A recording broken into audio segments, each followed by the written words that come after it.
Então tá bom. Bom dia ainda, né? Primeiro, Bom dia. agradecendo o convite da professora Denise. Muito me honra estar aqui, né, junto com vocês. Como a gente costuma dizer, né, Academia Raiz. E espero que a gente tenha uma manhã agradável, possa agregar algumas informações interessantes para a nossa pesquisa. Eu preparei a apresentação em duas partes, sendo que a primeira tem uma pegada mais constitucional, que eu acho que é extremamente relevante para discutirmos depois a questão tributária. Como a aula é curta, né, a gente não tem tanto tempo assim, entre 20 e 30 minutos, a apresentação não é muito extensa e ela lança mais perguntas do que propriamente apresentar respostas. O primeiro ponto que eu trago para vocês é a necessidade de inserir o debate, e vejam, inserir o debate no cenário mundial, de relevância mundial, é criar vetores interpretativos. Nada disso é feito à toa. Eu acredito que nosso mundo contemporâneo ele enfrenta três grandes revoluções, né?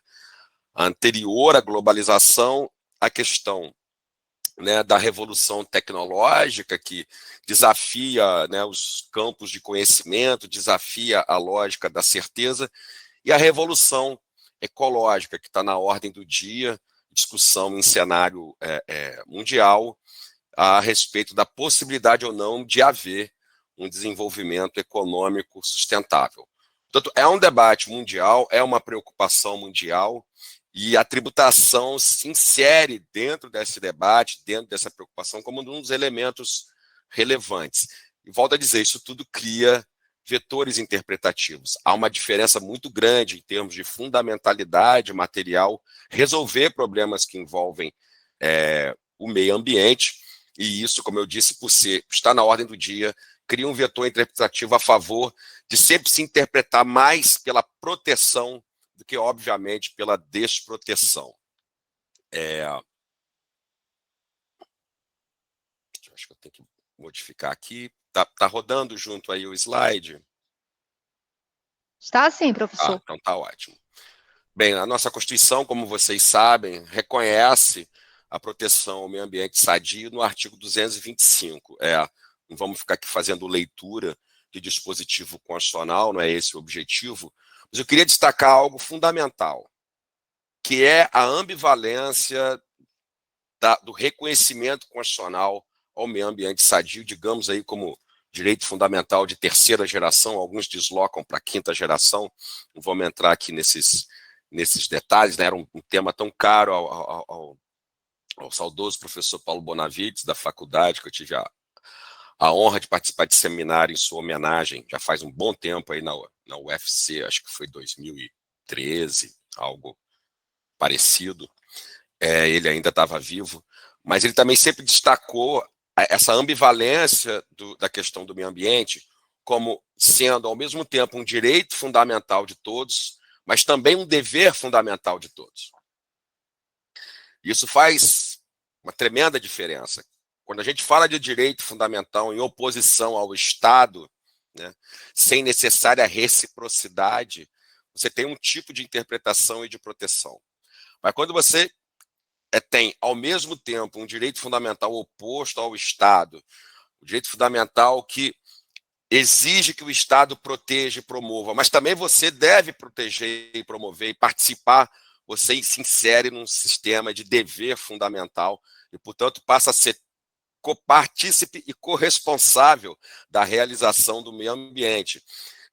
Se a gente começar a falar de dever fundamental de pagar impostos e somar isso a um dever fundamental de proteger e promover o meio ambiente, a gente começa a ter algumas fórmulas bomba interpretativas aí para resolver certas questões controvertidas. Portanto, se existe um dever fundamental de pagar imposto, um dever fundamental de proteger o meio ambiente, o que dizer, então, de um dever fundamental de pagar impostos ambientais? Ou seja, somando aí isso porque eu sou daqueles que entendo que a relação entre direitos fundamentais e tributo também é uma relação ambivalente, enquanto temos direitos fundamentais que são limites ao poder tributar, o tributo em si é essencial para a realização de direitos fundamentais. E por isso também há um dever fundamental de pagar impostos, reconheço isso, na medida em que há tributação nos estados fiscais, revela-se peça-chave para a realização de direitos fundamentais, não só os sociais, mesmo os sociais no nível de fundamentalidade material. Portanto, se você soma os dois deveres fundamentais, a gente passa a ter uma noção melhor ainda da relevância do tributo para a discussão ambiental. É interessante a gente inserir também o debate dentro do nosso pacto federativo, que tem extrema importância no que se refere a discutir questões de competência tributária.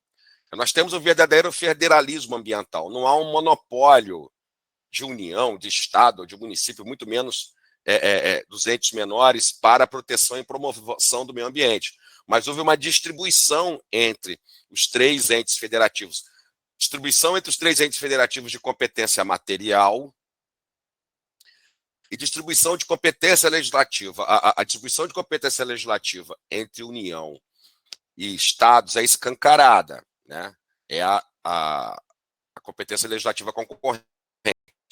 Mas já há reconhecimento em doutrina e em decisões do Supremo de uma competência legislativa suplementar dos municípios de legislar sobre meio ambiente, desde que esteja conectada a um interesse local, a um interesse particular, e essa legislação não seja menos protetiva que a legislação estadual existente. Se ela for mais protetiva, então ela se sobrepõe, inclusive, à legislação estadual.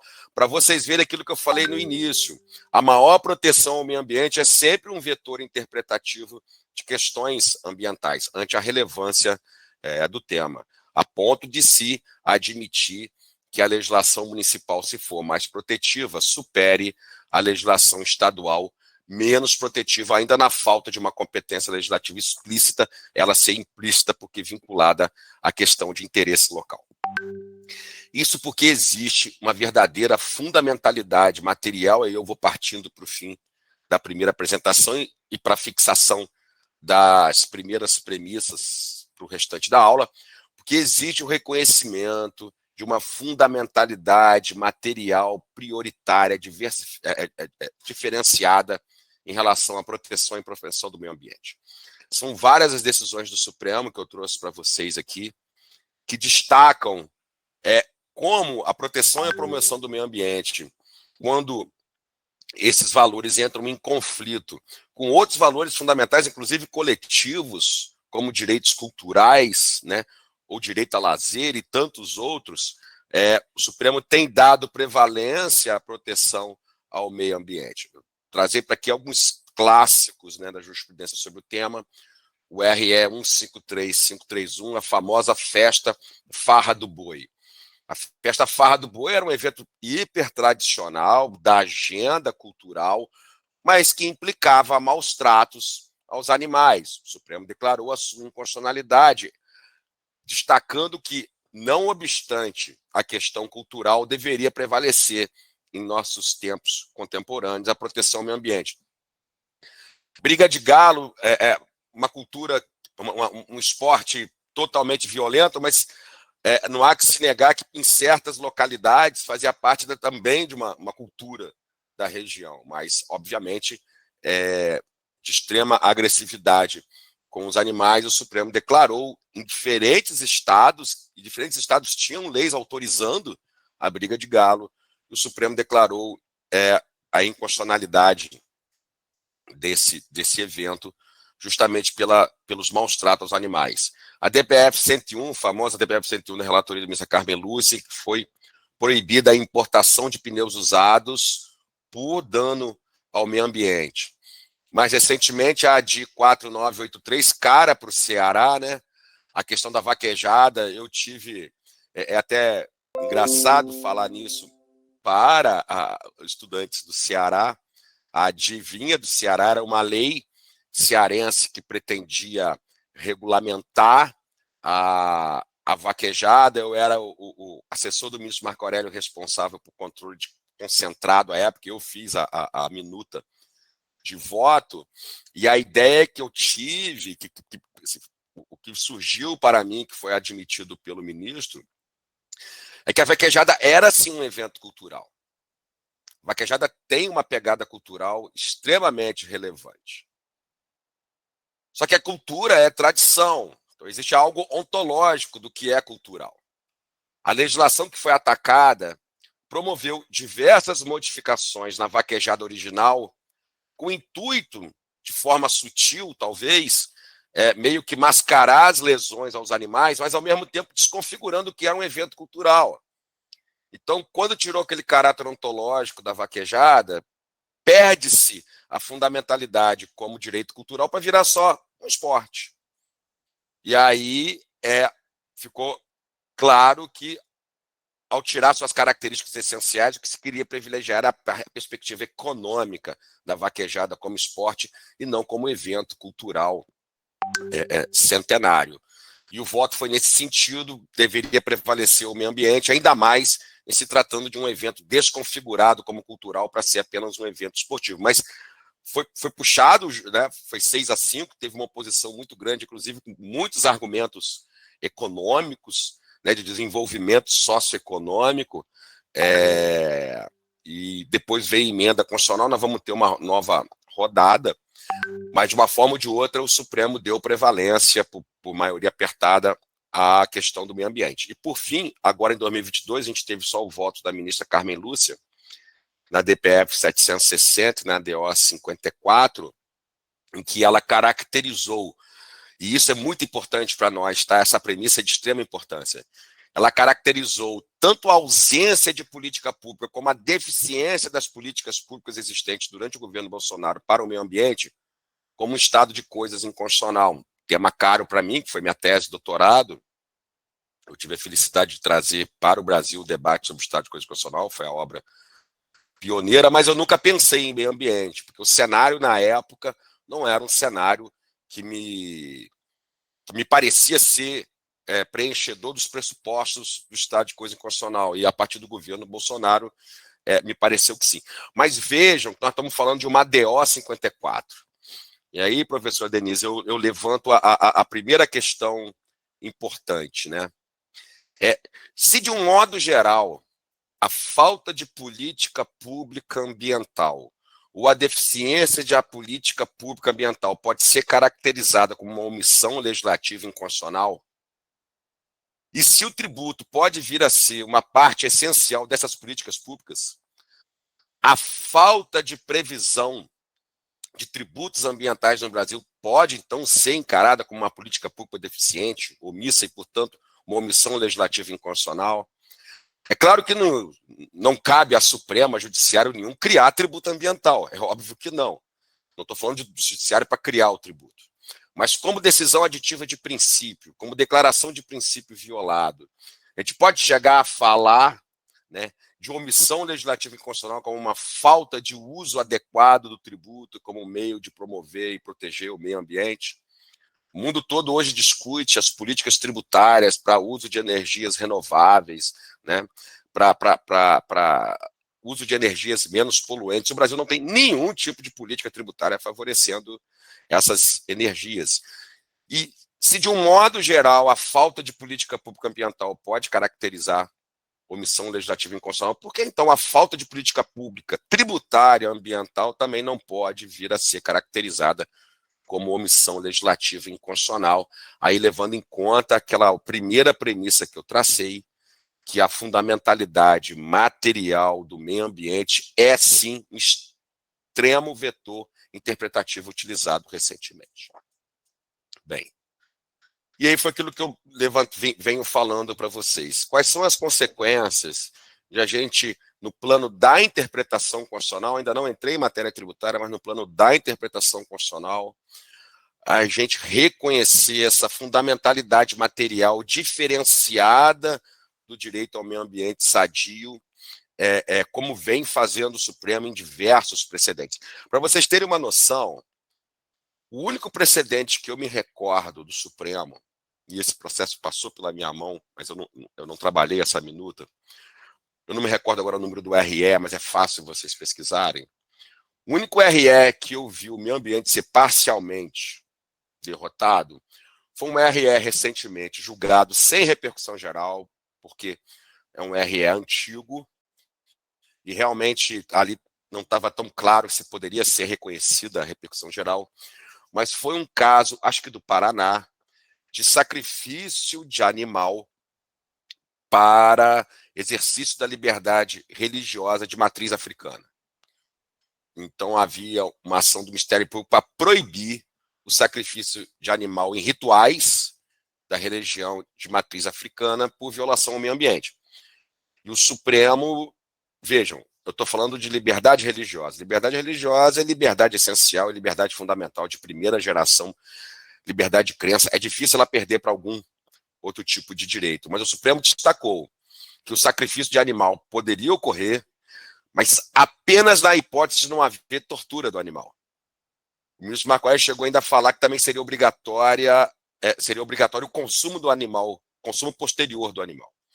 Ou seja, mesmo para exercício de liberdade religiosa, tem que haver a descaracterização de qualquer violação ao meio ambiente. Inclusive até a equiparação da morte do animal ao alimento. Vocês terem uma noção que mesmo quando o meio ambiente perde, ele perde jogando duro, né? É uma derrota sempre parcial. Isso é reconhecer a fundamentalidade material diferenciada do meio ambiente em nosso sistema constitucional. E isso leva, como eu falei, às duas consequências importantes para nós. É um vetor interpretativo, eu diria para vocês, é um vetor de desequilíbrio interpretativo, né?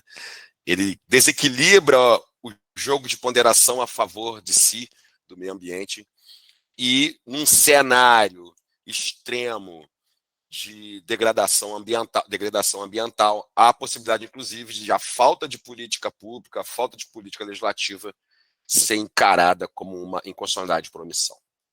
Bem, adiantando um pouco, Denise, eu apenas quis destacar aqui que há duas formas do Estado intervir, chamados instruções de comando e controle por regulação direta, e os instrumentos econômicos, subvenções, e aí o campo da tributação. Como que a tributação ela pode participar, né, dentro da promoção e proteção do meio ambiente? Assim, normalmente se fala só em extrafiscalidade, em indução. Vejam, eu acho que existe também, e o Supremo tem enfrentado esse tema, na ponta da arrecadação, e aí é importante a gente reconhecer, dentro do federalismo ambiental, a competência material concorrente dos três entes federativos. Isso significa que os três entes federativos podem criar estruturas de fiscalização para a proteção e promoção do meio ambiente, que é um verdadeiro exercício de poder de polícia ambiental. E isso traz, consequentemente, a possibilidade de financiamento dessas estruturas de polícia ambiental por meio de taxas. E a gente tem visto aí com forte frequência, e o Supremo tem enfrentado. Isso traz um problema de princípio, Denise, porque a depender dessa estrutura, fica difícil atender à plenitude o princípio da equivalência de custo, e é isso que tem sido levado ao Supremo, né? Naturalmente, a empresa fiscalizada ela promove maior risco ao meio ambiente na proporção direta da maior produção econômica dela. Produção econômica lembra capacidade contributiva, lembra critério de fixação de imposto. Mas como fugir dessa equivalência de custo sem levar em consideração essa capacidade produtiva poluidora das empresas, né? Então é difícil você não ter uma correlação aí entre capacidade econômica e equivalência de custo, na medida em que... E aí isso desafia uma ortodoxia, né, de que reciprocidade de custo, taxa, capacidade contributiva e imposto. O Supremo tem tido que enfrentar isso aí em relação às taxas ambientais. Mas, sem sombra de dúvida, a principal função que o tributo pode cumprir para a proteção do meio ambiente é de indução positiva ou de indução negativa, principalmente por meio de impostos específicos sobre bens e serviços que causam externalidades negativas, né? E aí fica aquela grande questão, é melhor colocar o imposto como uma espécie, pelo amor de Deus, não como sanção propriamente dita, mas como uma espécie de comportamento sancionatório por parte do Estado, a sobretaxa, nada a ver com descaracterizar o artigo 3º do CTN.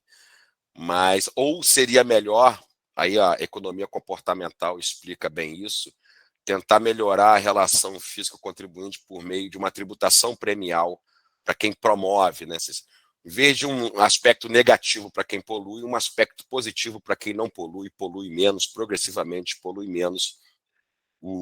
Penso eu que o Brasil está muito atrás em pensar categorias dessa natureza.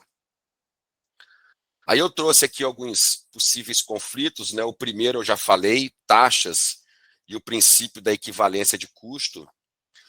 Eu acho que a proteção por meio do tributo ao meio ambiente, Denise, desafia a ortodoxia do princípio da legalidade e a questão da delegação normativa. Eu acho que o SAT é um exemplo clássico disso. O SAT, né, o RAT também a questão de meio ambiente, é um risco ambiental de trabalho. Mas para melhor realizar a eficiência da proteção do ambiente de trabalho e até incentivar as empresas a melhorarem o ambiente de trabalho no que se refere aos riscos de acidente, a delegação normativa ela é inevitável. Quem possui expertise própria para fazer enquadramentos, reenquadramentos, é o Poder Executivo por meio de seus órgãos específicos. A legalidade engessaria isso de tal forma, tanto que não seria nem eficiente, nem promoveria um incentivo adequado. Eu acho que por conta da necessidade de expertise diferenciada no campo ambiental, delegações normativas serão não apenas inevitáveis, mas serão desejáveis, em busca da melhor eficiência por parte do órgão de expertise. E aí, cada vez mais uso de conceitos indeterminados, de pautas de valores e de delegações normativas. Isso aí é um desafio à ortodoxia da legalidade. A questão das discriminações positivas e a isonomia, né, para favorecer e incentivar empresas que menos poluem, as discriminações positivas são inevitáveis. E aí vem sempre questionamentos a respeito da quebra de isonomia, mas penso eu que em termos de política pública ambiental, a discricionariedade ela é sempre uma necessidade. E por fim, vai sempre haver o desafio, sempre houve, quando implementada a tributação bastante agravada de externalidades negativas, e aí a discussão em torno da capacidade contributiva e da vedação ao confisco, até que ponto, né, a proteção e a promoção do meio ambiente se justifica se afastar tanto da capacidade contributiva a ponto de se entrar numa seara de quase confisco. Esses são os desafios que a gente tem que enfrentar. E aí, já partindo para finalizar, né, que eu acho que já deu a meia hora, eu apenas compartilho com vocês depois, mas eu trouxe alguns exemplos desde a década de 90 no mundo, né, de impostos ambientais, formas em princípios, mas eu quero mesmo trazer para vocês 2 exemplos no Brasil de tributação ambiental. A primeira, né, que não é uma exclusividade do Estado do Rio de Janeiro, é uma ferramenta mais financeira do que tributária, mas eu não sei se vocês conhecem, que é o ICMS verde. Ele está aí já há um bom tempo, né? Mas um instrumento financeiro que eu penso que poucos falam sobre ele, mas é uma diferença na forma de partilha do ICMS a favor de municípios que promovam certas mudanças estruturais na direção de uma defesa maior de áreas de preservação ambiental. Aqui no estado do Rio dá bastante certo, os municípios têm boas políticas aqui de proteção, promoção do meio ambiente em relação a essas áreas, com a contrapartida, o Estado tem remunerado essa contrapartida do meio ambiente. Eu trouxe aqui a escala de implementação dessas políticas, né? Ceará, pelo que eu pesquisei, foi feito em 2007, com regulamentação desde 2008. Olhei o portal da transparência, há lá o volume de recursos distribuídos, os municípios, o ranking de municípios, né? a coisa funciona mais ou menos desse quadro aqui, né? Dos 25% do ICMS, 75% de acordo com os critérios tradicionais e 25% conforme a lei do meio ambiente. E depois eu trouxe o exemplo aqui do município de São João da Barra. Eu fiz o código de São João da Barra. São João da Barra é um município próximo aqui de Campos. O projeto, né, de lei foi por mim confeccionado e eu criei, vou até compartilhar com vocês aqui rapidamente, eu criei a figura do IPTU e do ISS verdes no município de São João da Barra. No caso do IPTU, com redução progressiva, até 50% da alíquota do IPTU para residências que promoverem, né, melhorias em relação ao meio ambiente. Eu vou mostrar muito rapidamente para vocês aqui. O ISS da construção civil, né, de obras que atendessem a certos requisitos. Deixa eu interromper esse compartilhamento aqui, mas muito rapidamente.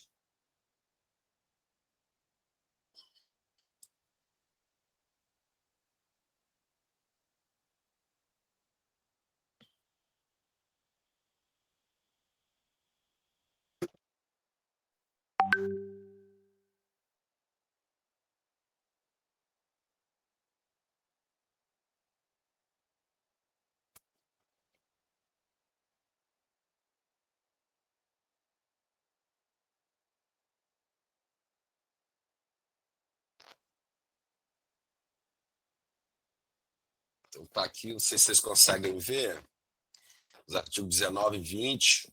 Fala só do IPTU verde. Isso aqui ainda é meu piloto de Word ainda. Com o objetivo de incentivar ações ambientais que favoreçam toda a coletividade, fomentar medidas de redução de consumo de recursos naturais, de impactos ambientais, fica concedido benefício de até 50%. E aí eu coloco os requisitos, né? Arborização, sistema de captação de água de chuva, sistema de reuso de água, sistema de aquecimento hidráulico solar, aquecimento hidráulico elétrico solar, desculpa, construções com material sustentável, separação de resíduos e tantos. Depois a gente estabelece, né, uma perspectiva de percentual, né, e a progressão de redução até 50% significa que eles podem acumular, né, diferentes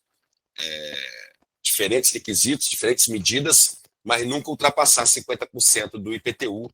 Isso foi regulamentado e lá na cidade surtiu excelentes efeitos. A cidade ficou bem mais bonita e bem mais agradável de se viver. Denise, então, essas considerações que eu tinha, espero ter sido útil e lançado alguns insights para debate. Muito obrigado. Excelente, professor Carlos, obrigada, agradeço aí a disponibilidade de conversar, peço já desculpas por não poder estar no início, mas eu estava aqui escutando do cantinho, estava agora numa banca também sobre essa questão de tributação ambiental, e hoje os que estão presentes aqui estão tendo a oportunidade de escutar o professor Carlos Alexandre, que é um dos grandes constitucionalistas do Brasil. Acho seus trabalhos, é professor da UERJ, professor doutora, o seu trabalho sobre o seu livro Estado de Coisas Inconstitucional, por sinal esgotado, professor. Difícil adquirir, eu estou na lista lá para chegar até... Não, mas eu te envio, eu tenho umas 5, 6 aqui, eu te envio. Mas, ó, super esgotado, e é boa notícia para o autor, nem a primeira nem a segunda edição. Mas eu vou trabalhar a terceira. Maravilha. E aí a gente tem temas aqui que acho que a gente já pode pensar aqui juntos, e o professor Carlos, primeiro explicar por que ele está aqui hoje. Ele faz parte da nossa rede de pesquisa em Direito Tributário, sou eu, professor Caliendo, professor Carlos Alexandre, professor Leonetti, mas o professor Carlos, de todos nós, ele é o mais, digamos, ele é o constitucionalista, né? Nós estamos mais no tributário e ele realmente tem essa visão, e muito importante a presença dele aqui hoje para a gente pensar a tributação ambiental com esses insights que ele traz hoje de cima. E esse ponto importante aqui que eu anotei, que eu vou até refletir, essa questão da falta de política pública em matéria fiscoambiental, se pode ser considerado uma omissão legislativa inconstitucional. Professor, sabe que agora nós estamos com um problema grave, que é a questão da falta de regulamentação do custo do crédito de carbono, por exemplo, que as multinacionais estão aplicando aí no Rio de Janeiro, principalmente, as grandes empresas, e elas têm que colocar isso na sua contabilidade por exigência lá fora, que isso já é obrigatório, e a gente ainda não tem isso regulamentado. Então, a Receita Federal não pode acatar essa despesa como um custo, porque não tem nenhum normativo. A empresa tem que colocar isso na sua contabilidade, não tem como, porque não tem norma ainda. E a gente fica aqui, tem um decreto, mas não fala especificamente dessa questão do imposto de renda pessoa jurídica. E são problemas como esse que estão chegando e nós estamos sempre assim, correndo atrás do prejuízo, e isso está pior, indo para o Poder Judiciário. E vê só que loucura, o Judiciário vai ter que resolver uma questão complexa de contabilidade, como contabilizar o custo de uma operação onde foi apurado a questão ambiental e que precisa ser convertido em crédito de carbono, como fazer isso e ser transferido para o Poder Judiciário. É inacreditável, né? O nosso atraso nesse ponto. Mas quando hoje, agora na sua fala, eu já fiquei me questionando, será que isso seria mesmo uma omissão legislativa inconstitucional? Nós estamos demorando muito a tratar disso, né? Desde em 2015, com a crise política econômica de 2015, isso freou totalmente. Os projetos que tínhamos para solucionar isso ficaram parados, e aí depois de 2015 emenda a pandemia, loucura, né? E a gente sempre com essa desculpa. Então, acho que é uma reflexão bem importante aqui. Também anotei aqui um ponto relevante quando a gente fala na extrafiscalidade, e era o debate agora na banca de qualificação de um orientando meu de mestrado sobre veículos, tributação e veículos elétricos. E nós falávamos, agora estava presente uma professora doutora da economia, porque esse aluno está trabalhando com economia extrafiscalidade, economia comportamental. E ela trouxe questões importantes que às vezes a gente pega emprestado ali. Durante a apresentação dele, eu já vou trazê-la também aqui para conversar no grupo, porque às vezes a gente pega emprestado conceitos da economia comportamental, e o pouco que a gente sabe é curioso. A economia comportamental, o pouco que a gente traz de lá para cá já funciona bem, porque eu consigo trabalhar com as externalidades positivas, negativas, que a gente vai chamar de sanção premial, ou mesmo a repressiva, e a gente vai indo e vai adotando esses princípios, mas nem sempre isso se encaixa, e às vezes dá conflito com os conceitos lá da própria economia. Então, a gente tem que repensar. Foi falado aqui também a extrafiscalidade, sempre nessa questão premial, né? Mas aí tem fatores novos hoje, como que estamos utilizando a tributação para o desestímulo. E aí vai esbarrar no nosso artigo 3º, que você mencionou muito bem aqui. Como a gente vai desestimular sem punir? E aí a gente acaba punindo mesmo, não adianta fazer de conta. Eu acho que a gente vai ter que rever o conceito da neutralidade tributária. Vamos ver a questão do cigarro, é um ótimo exemplo. 300% é uma punição mesmo para quem fuma, porque eu tenho uma política pública do outro lado mandando a gente punir. É interessante isso, né? Eu tenho uma política pública que já diz, olha, fumar faz mal, mata, está aumentando o meu custo público na saúde pública, e eu quero que você, Ministério da Fazenda, me ajude a diminuir o custo do Ministério da Saúde.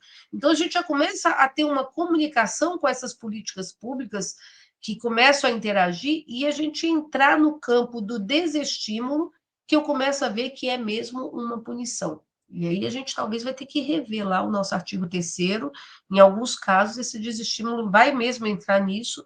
Ontem, por acaso, passei quase o dia todo conversando, trabalhando num texto sobre a tributação dos refrigerantes e conversando com o professor Paulo Caliendo. Tivemos agora, há 2 semanas, um evento muito interessante, acho que você até acompanhou no grupo, a tributação dos refrigerantes, né? E como é difícil trabalhar isso, chegar para uma indústria pesada, como é a de refrigerante, multinacionais poderosíssimas, não precisa nem dizer, só a gente vê em todos os estados, os colegas aqui de outros estados presentes, quem é o dono da Coca-Cola no seu estado, é alguém poderoso que todos nós devemos saber o nome, provavelmente, porque geralmente é um grande político e alguém muito poderoso no mundo, digamos, os representantes da Coca-Cola, da Pepsi, vamos aí, dessas grandes empresas. como trabalhar com essas empresas, quando agora eu tenho um fato novo, que é o Ministério da Saúde, que eu fiquei bem impressionada com os dados, que meu medo era dizer, olha, como é que eu não posso punir uma empresa à toa, né? O direito tributário não é o nosso papel. Mas aí a gente trabalhando, a gente vê dados da OMS mandando tributar a mais. O Ministério da Saúde dizendo, olha, é sim, a obesidade, diabetes é um problema decorrente por excesso de saúde, de açúcar, e o refrigerante é sim uma dos alimentos multiprocessados responsável por isso, pelo seu excesso de consumo. Então, eu tenho um fato concreto aqui, um dado oficial do meu Ministério da Saúde e como o Ministério da Fazenda vai trabalhar com isso. Na hora que a gente tenta fazer esses ajustes, é difícil, não vai ser fácil, mas, como a gente falou, em 2011 a gente veio com uma lei forte proibindo propaganda de cigarro. E na década de 70 a propaganda de cigarro era um sucesso, era maravilhoso, era linda, era o que tinha de mais bonito as propagandas, vinculadas a esporte e a jovens. Veio o contrassenso. E hoje, em 2022, nem propaganda pode ter mais. Então, talvez é esse passo difícil que a tributação ambiental, a gente vai ter essa luta da inclusão do critério ambiental. E aí uma outra questão que fica para reflexão, o professor Carlos Alexandre trouxe aqui, e é curioso, todos os autores falam isso, todos nós apontamos isso, e eu confesso que ainda não sei qual vai ser a solução. A questão da tributação agravada para desestimular o consumo de determinadas situações, produtos e serviços e tudo mais que envolva a necessidade dessa tributação agravada e o seu conflito com a capacidade contributiva. O próprio refrigerante é o caso. E aí a gente vai ver alimentos multiprocessados, vamos ver, daqui a pouco quem vai estar na berlinda, provável, seja as indústrias de massas, de biscoitos, de tudo mais que tem aí, de barras de cereal que não tem tudo que a gente pensa que tem. Como trabalhar com isso com a capacidade contributiva? Como é que e sem ser um Estado paternalista, que é a grande dúvida, né? Que eu tenho aí uma Constituição que fala na livre concorrência, na liberdade. Como é que eu vou fazer isso sem agredir a minha liberdade de escolha? Como é difícil isso, né? Talvez trabalhar com aquela arquitetura de escolhas que falávamos há pouco, na economia comportamental, ou como Cass Sunstein fala, um paternalismo libertário. Enfim, esse modelo eu não sei como a gente vai trabalhar, mas é onde a gente trava mesmo, quando vai ter que sopesar o princípio do meio ambiente com a capacidade contributiva. E aí, com muita como o professor Klaus Schwab fala que ele fala no processo de conscientização coletiva, que nenhuma medida pode vir antes de explicar. Eu tenho que explicar muito bem a população, por exemplo, antes de aumentar o preço da energia fóssil, do alimento ultraprocessado, do próprio refrigerante, de tudo mais que a gente for trabalhar. Porque senão é a história do IPVA, que falávamos agora, IPVA Calhambeck, que eu tive um dado surpreendente desse aluno que está trabalhando, que no Ceará 60% da frota é abaixo de 10 anos. Então, assim, como é que eu vou pegar pessoas que estão com carros velhos, 60%, e dizer, olha, sinto muito, agora você tem que tirar esse carro do mercado, porque é poluente. E, ao mesmo tempo, eu também não posso deixar aquilo que está matando a população inteira. Então, vem essa chamada para a figura do Estado. São problemas mesmo, professor Carlos Alexandre, de direito constitucional, né? De chamar o Estado. Acho que a gente vai ter que partir da análise aí de cima mesmo e não apagando fogueiras. Mas essas são as observações mais importantes aqui que eu trouxe. E só uma questão que eu fiquei curiosa. Esse modelo exemplar de São João da Barra, no Rio de Janeiro, fiquei admiradíssima com a redução de 50%. E já ia dizer, nós temos aqui um modelo no Ceará, que foi o IPVA para reciclagem, porque em 2013, na época da Política Nacional de Resíduos Sólidos, o secretário de Finanças de Fortaleza fazia parte do nosso grupo, é o professor doutor da Economia, professor Cialdini, e ele se empolgou e falou assim, olha, vou tentar aprovar isso lá no município. Aprovou lá na Câmara, só que, vê só, o máximo que ele conseguiu foi 2%. Evidente que não fez efeito nenhum. Nós temos reciclagem para os condomínios que reciclassem seus produtos, só que 2%, o que os condomínios falavam? Olha, é mais caro eu reciclar do que eu autorizar o pagamento. Eu prefiro pagar o preço integral, porque 2% eu não consigo nem arrumar um funcionário para separar os resíduos. Ou seja, não funcionou porque o valor foi insuficiente. E achei interessante aí vocês colocarem 50%. E fiquei só com uma curiosidade. Por que você fez isso? Você trabalhava lá na época? Era assessor ou era o prefeito? Não. É porque, Denise, aquela história, terra de caolho, cego é rei, né? Aqui em Campos eu sou o mais antigo aí, professor de tributário, né? E aí os municípios, Ah, eu já auxiliei o próprio município de Campos, São Francisco. E aí o município de São João da Barra fechou um convênio com a Cândido Mendes, eu à época era professor da Cândido Mendes, fechou um ah, convênio com a Cândido Mendes de Secretaria de Fazenda como um todo. E aí pediram para eu elaborar o código. E aí, dentro desse pacote da Cândido Mendes, assessorando, tinha parte de economia, parte de contabilidade, parte de direito.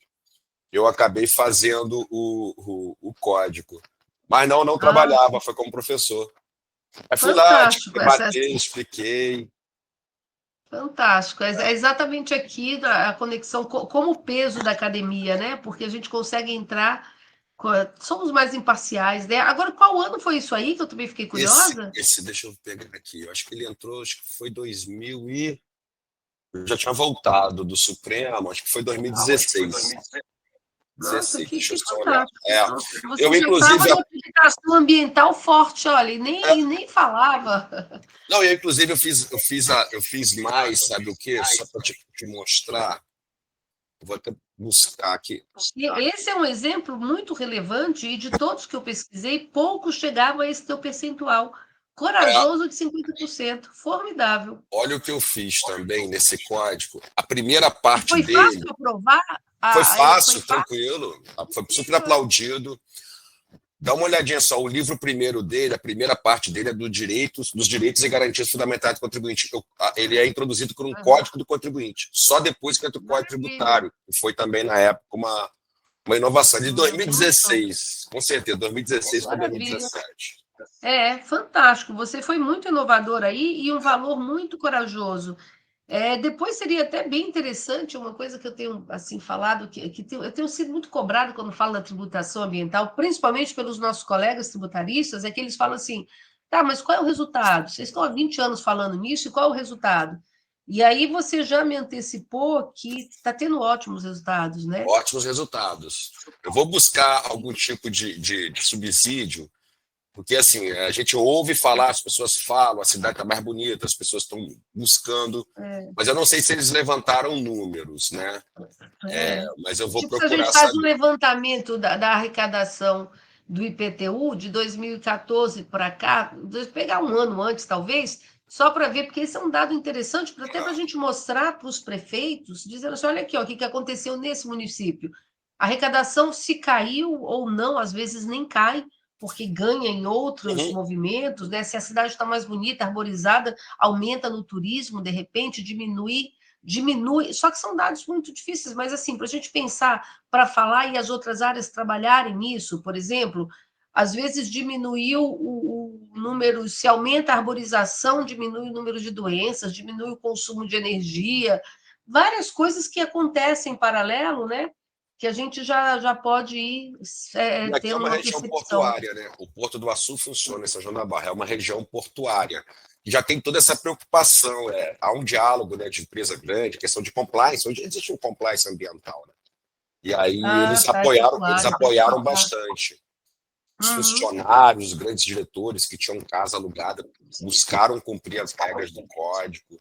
Ficou bem É bacana. fantástico, muito bacana, é um estímulo, assim, importante, é um ótimo exemplo Denise, eu posso do fazer que duas observações sobre o que você levantou. claro. Vamos lá. A primeira, em relação ao controle da omissão inconstitucional, tentar dar um pouco mais de contribuição. Na realidade, uma das maiores evoluções do controle de constitucionalidade no Brasil foi como evoluiu o controle da omissão. Foi uma inovação da Constituição de 88, não existia, né, com mandado de injunção e com a ação direta de constitucionalidade por omissão. Mas o Supremo nunca teve, digamos, a coragem, né, de, mesmo ante a insistência omissiva do Estado, ele próprio formular a norma, ainda que por analogia. Precisou desculpa, precisou uma greve, né, não sei se vocês vão se recordar, a greve dos controladores de voo no Brasil, que ocasionou um acidente do avião do Legacy, né, com o avião da Gol, várias pessoas morreram, e faltava, à época, a norma regulamentando a greve no setor público, não obstante o Supremo já ter declarado essa inconstitucionalidade por omissão há mais de 10 anos. Então, simplesmente o legislador não fazia.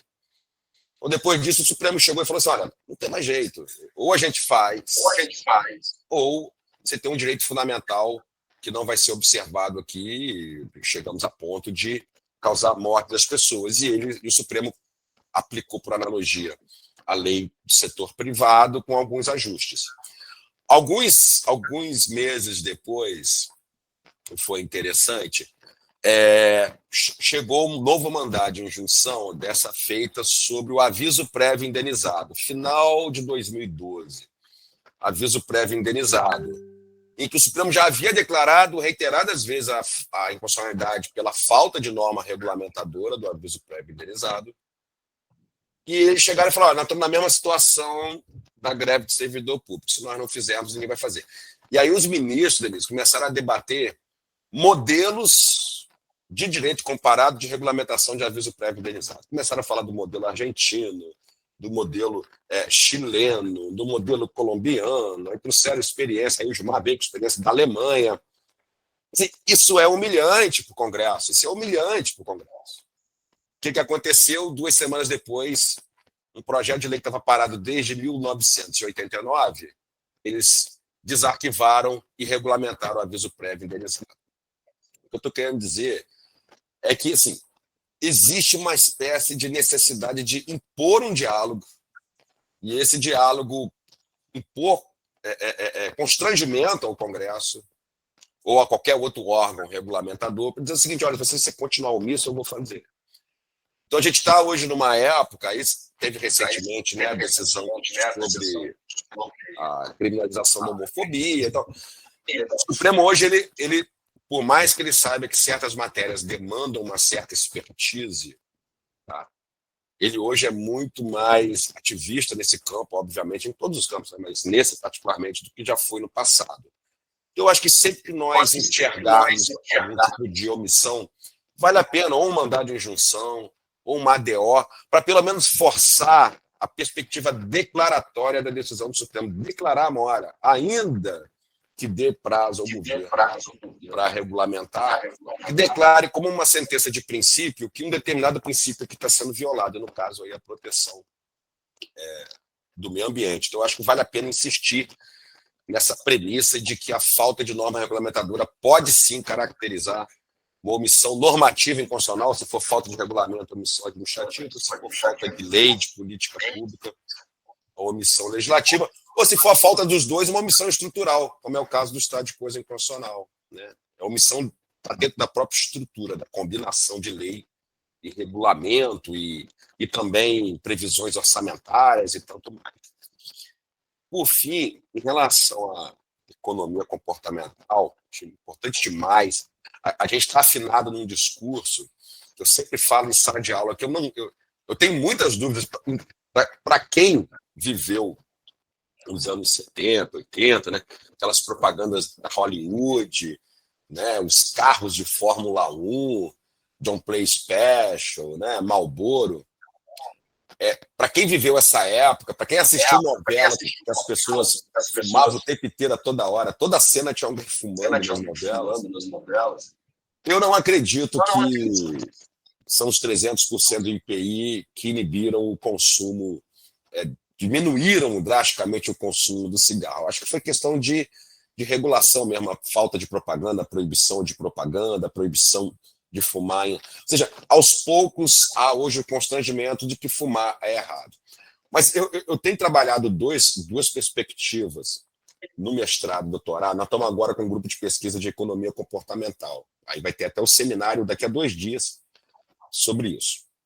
O primeiro aspecto que a economia comportamental demonstra uma contradição nessa perspectiva de sobretaxa de imposto indireto, que assim, é uma premissa da economia comportamental.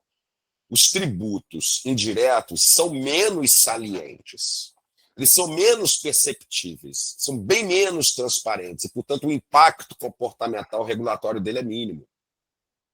Se as pessoas pagam ICMS e IPI sem saber que estão pagando, porque eles não são salientes. É diferente do cara todo ano te desembolsar uma grana direta para o IPTU, para o IPVA, para o imposto de renda, tributos diretos. Sendo os tributos indiretos muito menos salientes, eles discutem muito menos. Tanto é que quando o Estado quer trabalhar com aquela noção, né, do Puviani de ilusão fiscal, de ilusão tributária, a escolha é pelo tributo indireto, que está embutido e a pessoa não vê. Então, se é para ter uma tributação que possa regular esse comportamento, não poderia ser indireta, poderia ser uma espécie de sale tax dos Estados Unidos. Você vai comprar um cigarro aqui, ele custa R$10, então você vai pagar por fora aqui essa guia aqui de R$50 de imposto. Pô, eu não vou pagar R$50 de imposto para poder fumar cigarro. Eu não fumo. Então, essa é uma perspectiva da economia comportamental, que os impostos indiretos, por serem menos salientes, funcionam um pouco. E a segunda perspectiva que a gente tem trabalhado é uma orientação da Raquel, não sei se ela está aqui, eu chamei, que assim, a grande objeção filosófica aos chamados syntaxes, né, é a questão da autonomia. É a perspectiva do Cass assim, de se buscar, né, um libertarianismo, né, um paternalismo libertário, ou seja, as intromissões sutis em respeito à autonomia. Mas veja, eu acho que isso é uma evolução da discussão em que não se separou o imposto sobre o pecado propriamente dito, porque eu acho que moralmente é errado esse comportamento, dos produtos e bens que levam a externalidades negativas e problemas orçamentários de gasto com saúde pública e meio ambiente. Sinceramente, quando estão envolvidas essas externalidades negativas, a autonomia cede. Como é normal, a ideia de supremacia relativa do interesse público. Como é que eu vou opor a minha autonomia dentro de uma perspectiva que depois eu vou custar caro para o Estado em relação à saúde pública ou até mesmo a questão do meio ambiente? Ou seja, será que ao fumar eu tenho que estar renunciando à saúde pública? Não vou estar. Então, a autonomia fala bem menos forte quando a gente vai falar de outros tipos de impostos, sobre, por exemplo, pornografia, sobre jogo, sobre questões que o Estado reconhece como condutas imorais, e por isso são os verdadeiros impostos sobre o pecado. A gente está estudando também o imposto sobre o refrigerante. O imposto sobre o refrigerante não é um imposto sobre o pecado. Consumir o refrigerante não é um pecado. Consumir refrigerante traz consequências negativas para a saúde pública. Eram essas observações que nós estamos muito bom. Nós trabalhamos até um texto que era para ser hoje lá, Adriana, acho que não sei se os alunos falaram, é um texto sobre Pink Tax, que é sobre a questão da mulher e tal, mas é um texto espetacular de uma professora de Nova York, e depois Adriana, compartilha lá no grupo, e não tem a ver com isso, mas no meio do texto ele fala no Sol da Tax, e aí ela usa uma crítica muito forte, o Syntax, sobre essas terminologias, que ela fala, olha, essas terminologias não estão ajudando, elas atrapalham. Aí, quando vai no Syntax, é esse teu caso aí que você acabou de falar, perfeito. Na hora que eu falo tributação sobre o pecado, aí é bom, então assim, fumar faz muito mal, mas isso não é um pecado. A gente vai entrando no fator moral e pessoal e ético que vai atrapalhando. O tributário não tem que entrar nisso. Assim, não é bom fumar, ponto final. Por quê? Porque é comprovado que faz mal à saúde, mas aí a decisão é sua. Não é bom beber muito refrigerante. Por quê? Porque já estão falando agora que o açúcar é demais, a gente não sabia. E aí ela vai tirando vai desmistificando e falando, olha, vamos parar com isso porque a gente está atrapalhando a nossa vida. E o Pink Tax, principalmente para a questão das mulheres, fala, ó, não está ajudando nada, está parecendo assim, coisinha assim, não vale a pena. E aí, nessa questão dessa frase importante que você falou agora, a questão da autonomia tem que ceder quando tem custo orçamentário, é importante isso mesmo na economia comportamental, porque quando a gente fica falando Ah, mas eu tenho liberdade de fazer o que eu quero. Sim, desde que você não me cause um custo para o Estado, né? Nesse ponto dos refrigerantes, eu fiquei com um tempo com o professor Caliendo lá na semana passada, preocupados, que eu disse assim, Caliendo, nosso temor é que nós temos vários colegas que são advogados dessas multinacionais, e eles falam, ó, peraí, pega leve, porque isso não é um pecado, é uma indústria como outra qualquer. E tem um outro grupo muito forte, que é da ACT, salvo engano, que é uma associação de combate ao tabaco. Inclusive, essa associação é poderosíssima. Eles que conseguiram fazer toda essa campanha do fumo, fizeram um trabalho espetacular mesmo. E o mais importante, o que eles chamavam? Só que eles estão do lado radical, porque tem que ser, toda grande mudança tem que ter esses grupos, né? E onde a gente fica, nós aqui da academia, tributaristas, no meio termo, você olha, eu nem posso pegar direto a ACT, porque ali eles estão no trabalho direto para combater o tabaco, e agora a questão dos refrigerantes mesmo a briga nova deles, mas nós estamos em outra área, nós temos que ver com muito cuidado até onde o que a gente pode fazer. E aí, nessa análise, chegamos à conclusão, para poder sair bem nessa história, para poder dar uma visão menos radical e ajudar no que é possível, entender primeiro o problema com dados concretos, e aí a gente foi, a OMS fala expressamente, no caso dos, ele fala alimentos ultraprocessados, mas aí o que acontece? Entraria um mundo que não dá para ser de uma vez. Foi o que o próprio Ministério da Saúde tem uma recomendação oficial de 2018 e fala, olha, vamos ver primeiro as bebidas adoçadas. Nem entrou nas lácteas, que é um mundo louco. Ainda tem todas as bebidas lácteas que entre iogurte, ioprô, aquele mundo que a gente pensa que é saudável. Eu levei um susto lá. São doutoras em epidemiologia, são doenças não transmissíveis, crônicas não transmissíveis. E é um mundo que você fica, peraí, então, nossa, eu achava que isso era bom e não é bom. E aí vem onde tem que entrar o Estado regulador, ele tem que entrar sim, né? Porque senão, até primeiro para me dar a informação exata. Eu não sabia que desse mundo. Eu fiquei bem impressionada com várias informações. E acho que isso que a sociedade tem que entrar. Quando entra o tributário, quando você falou aí, ó, mas 300% de imposto, isso não vai, eu garanto que não foi isso que diminuiu. Também acho, não foi isso que diminuiu o fumo, foi isso, mas aí vem, é isso também que ajuda na política. Eu também tenho refletido, quando às vezes a gente dá uma frustração, falar, se eu aumentar a alíquota, que é onde o refrigerante, nós estamos nesse impasse agora. Os colegas falam da indústria de refrigerantes.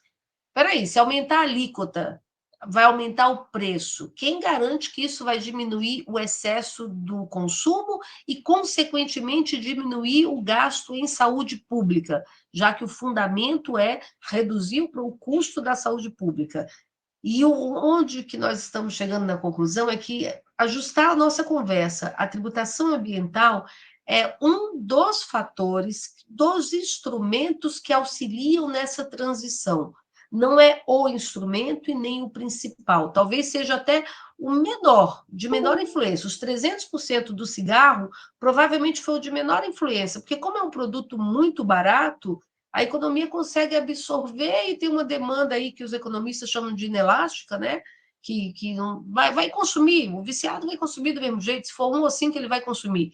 Mas o direito tributário, aí, o ambiental principalmente, ele vai entrar como um dos fatores e auxilia nessa transição. Eu acho que tem um peso quando eu posso dar esse exemplo e falar, olha, o cigarro foi 300%, somando as outras políticas, estamos numa redução importante também, isso foi confirmado de 2011, quando começa a lei proibindo propaganda, exposição e obrigando o anúncio grande dos males que vêm do fumo, de 2011 para cá é comprovado a redução no tabagismo. Então, é toda uma política pública conjunta, né?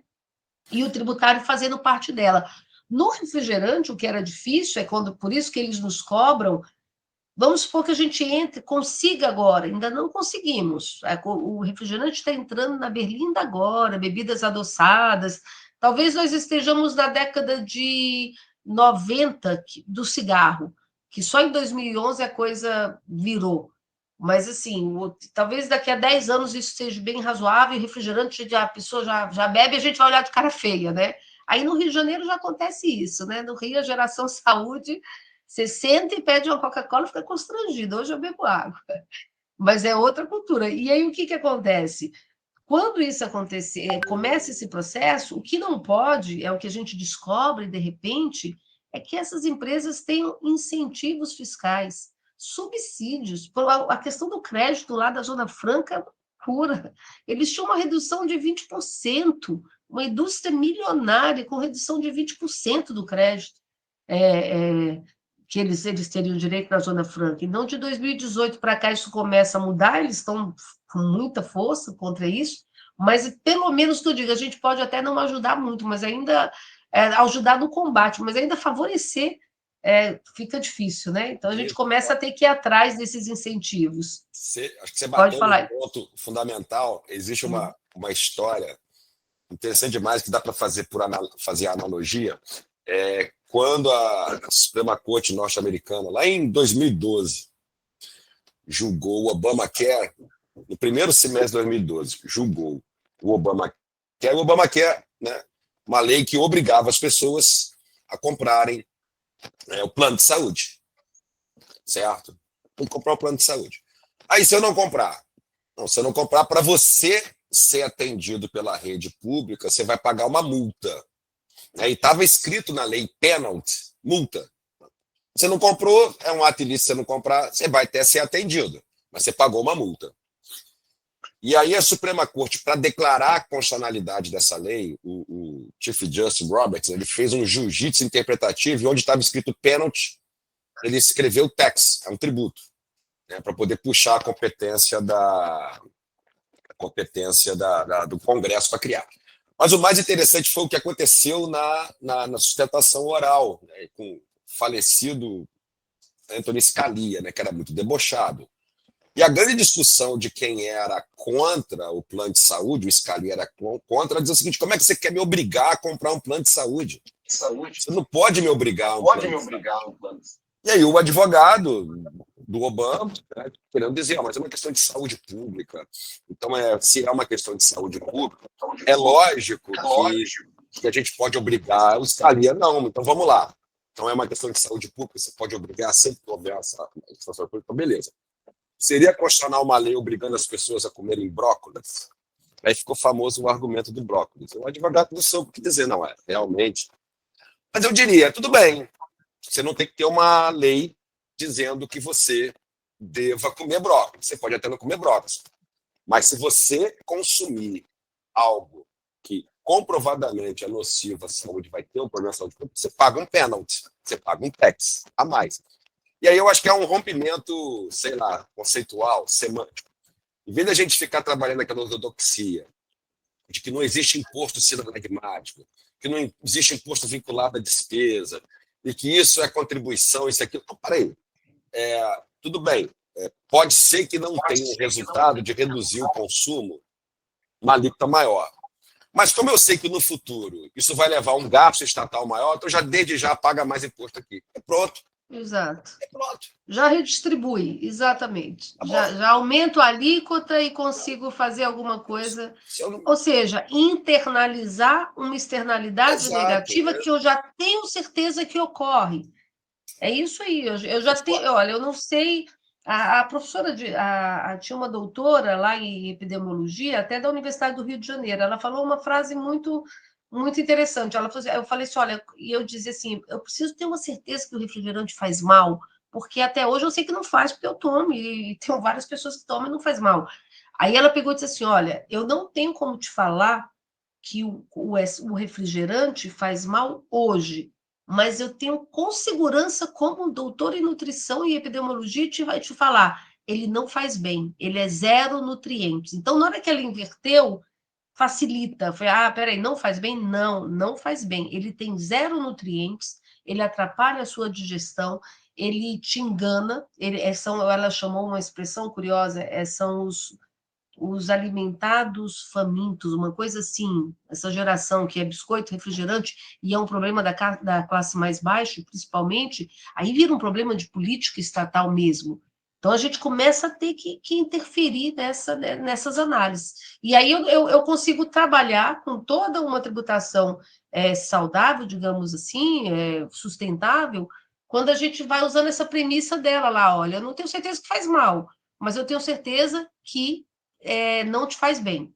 E aí já vai facilitando muito a nossa entrada nesse assunto. E outra questão importante, Carlos, que a gente está falando aqui, eu adorei o seu jiu-jitsu interpretativo, maravilhoso. A gente vai fazendo, às vezes tem que fazer essa luta. Mas é essa inclusão de novos critérios no direito tributário e no direito como um todo, sabe? A gente não pode fechar os olhos assim, deixa a indústria lá, ela dá emprego, tá bem. Às vezes eu conversando com alguns colegas em Manaus e dizer, pelo amor de Deus, não fala isso não que você vai quebrar Manaus. Tem o Guaraná, a nossa indústria toda é em torno do Guaraná. Mas peraí, vamos usar esse Guaraná, vamos tentar usar. Se está fazendo mal, se eu estou causando obesidade, doenças, diabetes, está aumentando o custo, vamos direcionar para outra coisa, que não seja uma bebida ultraprocessada, que a gente descobre agora, 100 anos depois, que faz mal. Mas antes não fazia assim, a gente não sabia, né? Mas mesmo como o cigarro, né? O cigarro, na década de 50, 60, era vinculado, era curioso, o movimento feminista, inclusive, as mulheres todas fumando, porque era um sinal de liberdade, que não era mandado.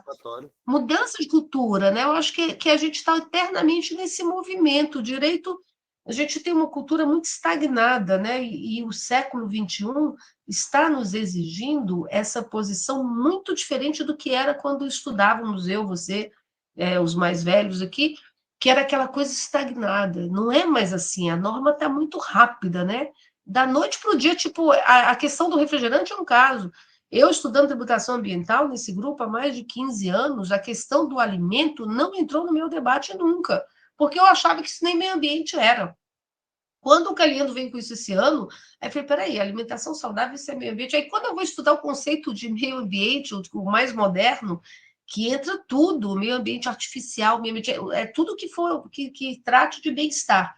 Depois da pandemia, agora mais do que nunca, entra tudo. Então, são novos critérios mesmo. Nós vamos ter que trabalhar aqui com revolução digital, a economia comportamental tem que vir aqui, eu tenho que chamar uma especialista em nutrição e dizer, peraí, que ela fala, olha, vocês estão trabalhando contra a gente, vocês estão aqui Aí eles nos chamaram, o grupo é interessante, é do Ministério da Saúde, da nutrição. Aí, quando eles descobriram, por algum motivo, eu falei, peraí, a gente está fazendo um trabalho imenso aqui, e o governo está lá do outro lado, no outro ministério, assim, se a gente pensar o Congresso Nacional, né? Está lá o de saúde, o da Fazenda, agora a economia, pode ser que amanhã da Fazenda de novo, né? Fala assim, peraí, a gente está aqui trabalhando por uma política pública e vocês estão aqui do outro lado auxiliando essas empresas gigantes, e aí a gente vai ter que repensar isso com esses novos critérios mesmo. A gente talvez não tenha uma ajuda imediata, mas como 50% lá do IPTU verde, que você dá o exemplo, mas seguramente o debate é outro. E aí a gente vem naquela coisa do Amartya Sen, que eu gosto, todo aquele livro dele da ideia de justiça, para mim tem uma frase que se paga. A principal, tudo começa com o diálogo correto.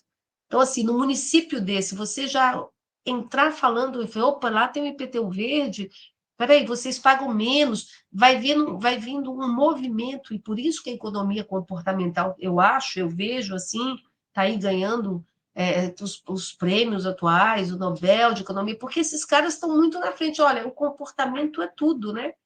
Muda a conversa de um prefeito que começa dizendo que ele tem o selo verde, é um município com selo verde. Eu acho que nós, do direito tributário ambiental, a gente já está mudando. A vida é incentivo. As pessoas têm que se sentir incentivadas positivamente a fazer as coisas. E quando passar isso, é o que eu falava lá em 2011, quando eu fiz o pós-doutorado nessa área, eu dizia assim, olha, vamos evoluir, tem o poluidor-pagador lá atrás do ambiental, a gente começa agora protetor-recebedor, que já foi utilizado na Política Nacional de Resíduos Sólidos, né? Que é o caso aí que você já está usando, e a gente agora já vai evoluindo. Não protetor, sanção. Já estamos indo para o caminho da pena mesmo. Olha, peraí, se você não entrar nesse embate, não está mais dando para esperar, né? O poluidor-pagador é um desafio. Assim, eu acho que, eu não sei, mas a tendência, do ponto de vista da economia comportamental, a tendência talvez seja até o abandono. Existe um caso, um exemplo, contam lá na Alemanha, numa escola na Alemanha, não conheço a cidade, não sei se você sabe dessa história, alguém sabe, mas a escola ela estava tendo problemas sérios com os pais que pegavam as crianças 15, 20 minutos depois do horário. Então, a escola acabava às 5 horas, tinha pai que ia pegar as crianças 5h15, 5h20, elas estavam tendo que pagar, a escola estava tendo que pagar hora extra para os professores que tinham que ficar com as crianças 15, 20 minutos depois. O que a escola fez? Estipulou uma multa para os pais que atrasassem 15, 20 minutos, Denise. Sabe o que aconteceu? Os pais passaram a atrasar 1 hora e meia. É porque valia a pena, né? Isso aí. É Quer dizer, interessante. Valia a pena pagar, né? Tipo assim, nossa, é só isso, é verdade. É então, o que acontece com as grandes empresas poluidoras, acontecia. Mas eu acho que o poluidor pagador, ele foi importante lá atrás, quando ele começou a, porque assim, pensa há 20 anos atrás, né, a gente começar com essa conversa, então assim, tinha que ir devagar. Olha, você que está poluindo, você vai ter que pagar. Aí depois que a gente vê que não vai funcionar mesmo e tal, aí a gente começa a avançar, começa a premiar. Olha, se você fizer o certo, que é proteger o meio ambiente, eu vou te dar um prêmio. Mas eu acho que agora, depois da pandemia, não foi bom para nada, mas só para. Em termos teóricos para o tributário ambiental, foi excelente, porque agora não tem mais. Agora está fácil de ver. Tipo, acho que os negacionistas agora acho que nem existem mais, né? Porque agora, inclusive a pandemia que eu digo, eu estou em casa agora com Covid, por sinal, eu peguei de novo. Perdi banco, estou tudo online hoje, porque peguei Covid de novo, que eu mesma já estava negacionista, tipo, só pego uma vez, não pego de novo, é incrível, estou aqui estou morrendo de medo do leve, uma gripe, seminário. mas. Vão ter um seminário presidencial na UERJ quarta-feira, estou morrendo de medo. Pois é, não, eu volto, mas enfim, é uma gripe Meio da só, mas é Copa uma gripe pegar que me Covid. obriga a ficar presa, né? Então, assim, eu tive na primeira vez, mas. Então, assim, só nega isso quem não tiver nesse mundo. Do calor, das enchentes, então não tem sentido. Eu acho que agora a gente já está caminhando para a virada. Ontem eu vendo a imprensa lá, o encerramento da COP27, e eles falando muito incisivo, e falava assim: olha, chega, não dá mais para esperar agora, não, tá? Agora nós vamos ter que acelerar o nosso blá blá blá aqui, criar até o Fundo Ambiental Internacional, porque agora não dá mais. A gente tem que fazer a virada, eu acho, em vários setores isso já está acontecendo, em vários países desenvolvidos isso já acontece, do protetor recebedor do prêmio. No Brasil ainda é o prêmio, porque a gente está muito atrasado. E é um país em desenvolvimento. Nos países mais pobres tem que ser o protetor recebedor ainda. Mas em algumas áreas, para as grandes empresas que estão aqui, que já podem, tem que ser agora não protetor sanção, porque não dá mais para esperar, não tem mais argumento, né? Eu não posso estar sendo premiada por estar fazendo o que eu sou obrigada a fazer. Se eu sou uma multinacional, tipo, essa multinacional não polui na Dinamarca, no Canadá, e quando vem para o Brasil fica livre e faz tudo errado, porque aqui não tem legislação. Então, assim, eu acho que a gente já começa a vivenciar um momento diferente. Mas o mais importante, eu não tenho dúvida que agora essa questão ambiental vai vir com muita força mesmo, né? Eu estou vendo aqui que o Ronei, desculpa, eu acabei entrando nesse debate com o Carlos, ficou interessante, me empolguei, e eu não vi que vocês, desculpa, não abri para vocês. O Ronei, eu estou vendo que você está com a mão levantada aí, fique à vontade. Você só se apresenta para o professor Carlos te conhecer. Prazer, professor. Primeiramente, parabéns pela sua exposição.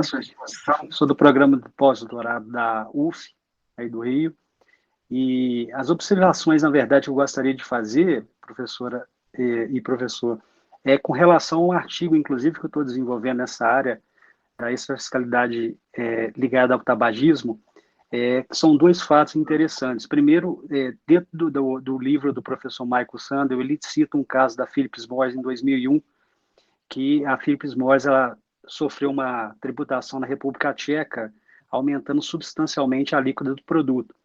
E eles fizeram um cálculo do custo-benefício com relação às multas indenizatórias em relação às mortes prematuras. E eles observaram que eles tinham um ganho de 147 milhões de dólares naquela época, com relação a que valia a pena eles, inclusive, terem o pagamento da multa em razão do lucro que a empresa tinha. Então, ou seja, havia essa discussão com relação ao custo-benefício em relação ao que era lucrável para a empresa naquele ponto de vista ali. Uma outra coisa interessante, tem uma dissertação de mestrado que foi feita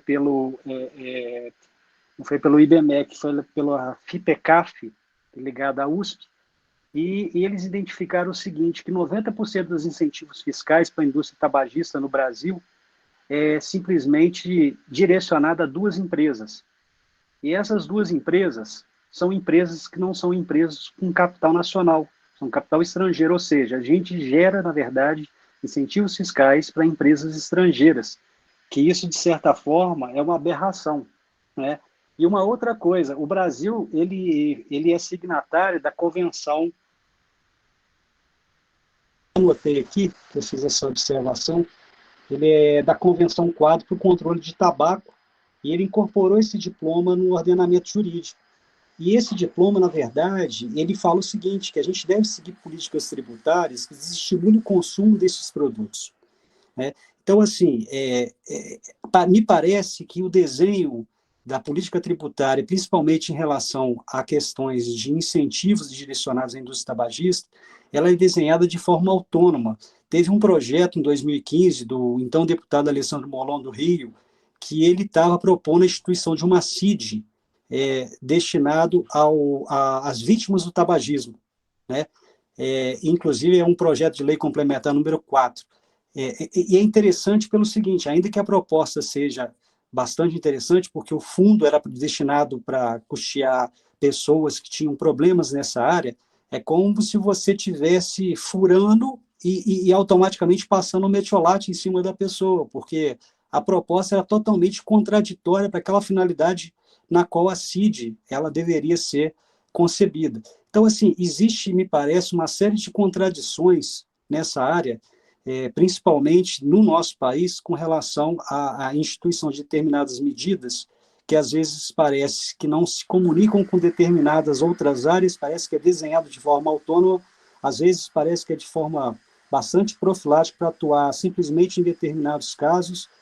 E recentemente, tem duas cidades no Rio Grande do Sul, que é Santa Cruz do Sul e Venâncio Aires, que detém praticamente a grande quantidade de produtores de tabaco, estão concentrados naquela região, e o Rio Grande do Sul sofrendo uma crise fiscal recente, ameaçaram tirar os incentivos, e eles disseram que, inclusive, a cidade ia à bancarrota, por conta da necessidade de ter os incentivos em relação a essas indústrias. Então, assim, parece que essas observações é apenas para contribuir, para a gente verificar, inclusive, que existe dentro da política, vamos dizer, de extrafiscalidade, me parece que não existe uma certa comunicação com as demais áreas. A gente vê simplesmente aquela ação específica para atuar na parte de incentivos, mas a gente não faz de forma, vamos dizer assim, pensando como um todo, né? Mas sim pensando de forma apenas pontual. Era isso, professora. Professor, obrigado. Excelente, Ronei. Obrigada aí pela sua participação. Enquanto você fala, eu coloquei aqui no chat, só para, enquanto o Ronei falava, porque o Carlos Alexandre mencionou que está com um grupo de economia comportamental, e esse livro foi indicado agora, na banca que eu estava antes, O Estado Empreendedor, Mariana Mazzucato. E ele fala, eu comprei, ainda não vi, foi indicado agora, acabei de pedir pela Amazon, e é um paralelo entre o público e o privado. E essa autora é uma italiana que está trabalhando muito forte nessa questão do Estado, então eu achei que é bem interessante e tem a ver com isso. E a professora de economia comportamental chamou a atenção, que ela falou assim, é curioso, vocês do direito estão falando muito sobre isso, e vocês só falam na economia comportamental. Tem uma coisa que talvez nos ajude muito mais, as finanças comportamentais. Eu achei até curiosa a expressão, eu vou atrás disso, falar com ela, porque ela disse que parece que a gente está usando alguns conceitos e usamos, e é curioso. Ela falou assim, vocês falam no Richard Taylor, no Cass Sunstein e também no Daniel Kahneman. Pronto. Ela falou assim, tem muito mais, são os principais nomes, mas tem muito mais. E, de fato, esses três são os que nós trabalhamos aqui, que são maravilhosos. Para mim, bastava isso. Mas só para lembrar aí. E vai ter a ver, Ronei, com essa questão, muito essa questão do tabaco aí que você está falando. Vou compartilhar, Denise, com vocês a bibliografia. A nossa disciplina é Finanças Públicas Comportamentais. E a gente legal. e a gente trabalha não só com os economistas, mas com a turma das finanças públicas mesmo, pesada, dos Estados Unidos, que escreveram sobre o tema. Então você está vendo isso aí que ela falou, né? Provavelmente esse eu termo não aí que ela conheci o fala. livro dela, não. Mas a nossa é finanças GPI, de finanças públicas comportamentais. Tá. Eu, na verdade, Ela falou eu conheci o tema no Leituras Clássicas. Quando eu dei Leituras Clássicas, que eu li o Gunther Schmoeder, a parte dele traduzida para o espanhol, em que ele já trabalhava a ideia de psicologia financeira. E aí, a evolução levou esse diálogo, economia comportamental e finanças públicas. interessante. Porque isso aí é toda a base da tributação ambiental. A gente realmente, toda ela é trabalhada com essa internalização das externalidades positivas e negativas. A gente vai para a Pigu lá atrás e vem para o moderno agora, que vai ser economia comportamental mesmo, essa interferência do Estado, sabe? E é contra um movimento muito forte do século passado, né? Que era o desenvolvimento econômico a qualquer custo. Mas aí era fácil, porque não tínhamos esses problemas, essa questão ambiental no meio, não tínhamos revolução digital, não tínhamos esse comércio eletrônico instantâneo, gigantesco. Tudo isso são fatores muito novos que diferem a gente completamente do que é, vamos falar século passado, mas assim, de 10 anos para cá, 15 no máximo, porque acho que a China entrou nesse contexto há 15, talvez, ou nem sei, mas foi um dia desse, e aí a gente vai ter que trabalhar com esses novos fatores. Olha, maravilha, se tiver mais alguma questão, senão a gente vai ocupando, se alguém quer mais fazer alguma colocação. A conversa é boa, né, Carlos Alexandre? A gente vai ficando aqui e vai trocando conhecimento aqui. Só ia falar uma coisa para o Ronei. Na verdade, Ronei, eu concordo com o que você disse, mas vamos lá, só um aspecto. Uma coisa é você ter que ter o desenho, outra coisa é você concordar com o desenho. Eu não discordo de que seria até uma omissão inconstitucional você não ter essa perspectiva de tributação mais pesada sobre o consumo de um bem tão nocivo quanto o cigarro. E aí, beleza. Tradicionalmente, o juízo de constitucionalidade sempre foi feito da perspectiva da proporcionalidade. Os três subprincípios, que sempre foi algo para mim abstrato, totalmente abstrato. A gente chegou a um ponto, e isso tem também a ver com a guerra fiscal, a gente chegou a um ponto da necessidade de um controle de eficácia. Porque o quanto que isso também está surtindo efeito é o controle a posteriori, que a proporcionalidade, ela é tradicional, como vedação de arbítrio, não funciona. É meio a proporcionalidade mais contemporânea de saber se há ou não há uma suficiência de proteção. Isso é um controle a posteriori, ou seja, é a proporcionalidade no sentido de déficit de proteção ou não, se existe um déficit de proteção ou não. E aí eu vou te ser sincero, assim, na perspectiva jurídica do tributo, é o Leonardo que está com o microfone aberto, acho que não tem problema aí. Mas, olhando um pouco mais para o desenho, quando se aumenta a de IPI, você não está querendo inibir a produção de cigarro. A produção de cigarro ela vai ser uma consequência de você inibir o consumo do cigarro. Portanto, não é um imposto sobre a indústria, é um imposto sobre o consumidor. Enquanto esse imposto for um imposto indireto, embutido no preço, portanto, pouco saliente, você não está inibindo o consumo, porque a Denise falou, né? Existe uma questão cultural por trás, existe... E vou dizer mais para você, tanto que isso é uma perspectiva de teoria tributária crítica. Há que se dizer que é até uma discriminação racial esse imposto é maior, porque se o maior consumidor, normalmente é a classe mais pobre, dentro da classe mais pobre, a classe negra, de mais baixo poder aquisitivo. Então, você, na verdade, está inibindo o acesso ao cigarro dessas pessoas. Mas veja, se o objetivo é esse, não adianta o imposto sobre a fábrica. Porque eu acho que o desenho é errado, tinha que ser um modelo de sale tax queijo, destacado, na hora. O mais complexo que possa ser, mas ele pode vir a dar certo, Mas aí alguns vão dizer, vai aumentar o contrabando. Isso já acontece. Isso já acontece. Então, é só isso que eu queria te chamar a atenção. Eu acho que tem que ter a necessidade, vai ter que melhorar o desenho, tem que aperfeiçoar o desenho. Eu acho que esse desenho não funciona bem, não. A não ser que você mude a perspectiva arrecadatória, que a gente está falando, não, mas também não, pouco importa. Vai ter o consumo, mas pelo menos paga mais imposto para você ter a perspectiva arrecadatória e não extrafiscal. Ele não funciona na extrafiscalidade, mas funciona pelo menos na perspectiva arrecadatória. Era isso. E Ronei, você falando aí esse exemplo da cidade de Santa Cruz, da pressão, é curioso, da própria comunidade, né? Tipo assim, olha, deixa isso aqui porque eu vivo disso. É mais ou menos o que eu escutei em Manaus, em relação à indústria do Guaraná.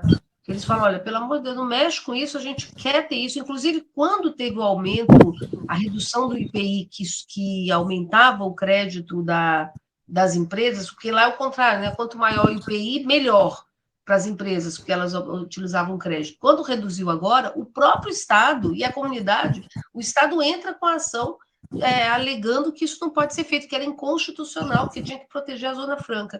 Mas aí, mais uma vez, a gente volta lá para a década de 70, e quando foi feita a Zona Franca, e inclusive o nosso maior argumento, desenvolvimento econômico. A nossa meta era essa, desenvolvimento econômico, a qualquer custo. Então, são fatores novos hoje. Teve esse problema em 2018, na hora que começa a ver essa briga dos aumentos, em 2018 aumenta, a Pepsi vai embora para o Uruguai imediatamente, que eu perguntei, será que eles vão embora mesmo? Conversando lá com os colegas de Manaus. Será que isso é papo, que é só ameaça, pressão? E aí eles falaram assim, vão para a Pepsi, foi em uma semana, foi embora. Assim, tá, tudo bem, foi embora, mas assim, é um novo momento. Aí qual é um cálculo interessante? Você sabe disso, Rony, porque você está lá com eu li isso nas notícias, mas você, como auditor e trabalhando lá nessa questão do refrigerante, eu fiquei impressionada com o custo para o governo do subsídio que ele concedia para essas empresas. Talvez esse ir embora da Pepsi nem vai gerar um prejuízo para o governo federal. O estadual, sim, vai ter que arcar, porque vai ficar sem os empregos e tal, mas aí depois isso pode ser compensado, né? Essa pressão que essas indústrias fazem, olha, se eu sair de Santa Cruz, a cidade vai quebrar. É mais ou menos, se a gente, é tão bizarro isso, é mais ou menos assim, muito mal comparando, claro, não entendam, mas é aquela coisa da droga ali, que a gente vê, do narcotráfico, né? Mas a cidade vive disso, assim, tá? Mas não é bom, né? Então a gente começa a repensar outras indústrias, e não, como o Carlos falou muito bem, quando eu estava vendo essa questão da livre concorrência, a finalidade do tributo aqui, a gente não está atacando a indústria, a livre concorrência permanece. O produto não estou falando de narcotráfico, o cigarro não é um narcotráfico, o refrigerante não é uma cocaína, não é uma droga, é lícito.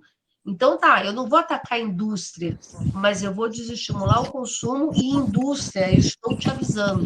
Então, começa a trabalhar com políticas, começa a pensar em novos produtos, começa a fazer alguma coisa, como foi o exemplo da indústria de alumínio, que era poluente, e que o governo japonês lá na década de 70 dizia, olha, você está poluindo, eu te dou 2 anos para você descobrir uma forma, você está matando as pessoas, eu estou gastando mais dinheiro do que eu estou ganhando com você. Descobre uma forma de poluir menos. E aí eles vão criando uma chaminé, coisa e tal, e pronto. E vai funcionando. Então, assim, talvez essas indústrias repensarem mesmo o uso desses produtos. E a própria cidade, né? É um alerta de que alguma coisa vai mudar. Algumas empresas vão sofrer muito com isso, umas talvez vão ser até extintas, mas é uma realidade, né? Que a gente tem que incluir esses novos fatores. Pois não, Ronei? Professor, só uma outra observação. Semana que vem nós fomos chamados para ir na Souza Cruz, Uberlândia, fazer um processo de destruição. Eles têm mais de 38 carretas lá de destruição por causa da destruição do bem com relação à geração de crédito e PIS/COFINS. Então, eles pedem para realmente fazer a destruição do bem. E uma das preocupações, conversando com o diretor, por incrível que pareça, a gente fala com relação ao contrabando de cigarros, né, que é uma das grandes demandas em relação à indústria tabagista, mas uma das grandes preocupações dele que ele colocou com relação à questão do cigarro eletrônico. Por incrível que pareça, hoje o cigarro eletrônico, ele conquista um percentual do mercado bastante satisfatório com relação a incomoda a indústria tabagista, tão quanto o cigarro contrabandeado, que é o cigarro, vamos dizer, maléfico, que atinge uma parcela com menor potencial aquisitivo da população, né? Então, quer dizer, realmente é uma das outras preocupações que a gente também está começando a observar aí em relação ao mercado, que causa também um malefício extraordinário em termos de saúde e outras coisas mais, né? Pois é muita coisa, né, que vai entrando e essas indústrias vão ter que se rever ainda. Tem o cigarro eletrônico, é verdade. É uma loucura, é muita coisa. Mas olha, maravilha. Alguém tem mais alguma colocação? Então a gente vai se estendendo muito. E se não tiver, eu acho que a gente pode encerrar por aqui. A conversa está muito boa, eu ficaria mais. Eu estou fazendo isso para me policiar, porque eu sou uma que vou me empolgando, professor Carlos, e quando eu vejo, quando é presencial, quando a gente olha, nossa, 1h30, 1h40, e vai. Excelente, excelente. Agradeço demais, Mas, fiquei muito feliz de estar aqui. Eu acho que o importante é que a gente saia dessas segundas-feiras aqui com pensamentos, né? A gente pode até, solução ninguém vai ter, né? Mas eu acho que a gente vai crescendo o nosso aqui coletivo no sentido de vai colocando novas questões, né? Eu acho que hoje, para mim, a mais nova de todas, que eu já notei aqui, é essa questão da omissão legislativa inconstitucional, achei isso fantástico. Então, são novas perspectivas, né, da tributação ambiental, do próprio direito tributário. E fica, acho que, aqui com novas ideias. Estou vendo muita gente aqui nova, acho que é dos teus grupos, alguns digo dos grupos daqui, e a gente pode ir crescendo nessas segundas-feiras. O professor Denise, só uma licença, o proponente daquele projeto da CID sobre os refrigerantes, eu conversando com ele inclusive se colocou à disposição para participar de uma dessas conversas nossas na segunda-feira. Então, caso haja interesse, poderíamos. Não, foi o senador que concorreu ao governo agora pelo Sergipe. Eu esqueci o nome dele agora. Fugiu o nome dele. A propósito, ele ganhou, ele continua. Ele ganhou não, a eleição? Ganhou, ele voltou para o Senado, né? E agora o projeto dele está na CAI, e houve, inclusive, uma proposição da CAI para que houvesse ampliação não só dos refrigerantes, mas que houvesse ampliação para demais produtos, né? E que envolva, inclusive, essa questão atinente à saúde. Mas aí ele se colocou à disposição, se houver interesse. Maravilha. Podemos chamar assim, até porque, inclusive, eu estou muito preocupada, até falando com o Cariano semana passada, nesse enfoque assim de CID, todo mundo querendo CID, e a verdade é que a CID é um dos piores tributos, do meu modo de ver, é o que é o mais desvirtuado. As pessoas estão vendo, assim, principalmente o poder legislativo, às vezes bem intencionado até, está achando que a CID é uma solução, e a CID, na verdade, é uma fuga do governo federal para não repartir receita tributária. Assim, na prática é isso, e aqueles fundos que se criam são todos modificados depois por outra lei.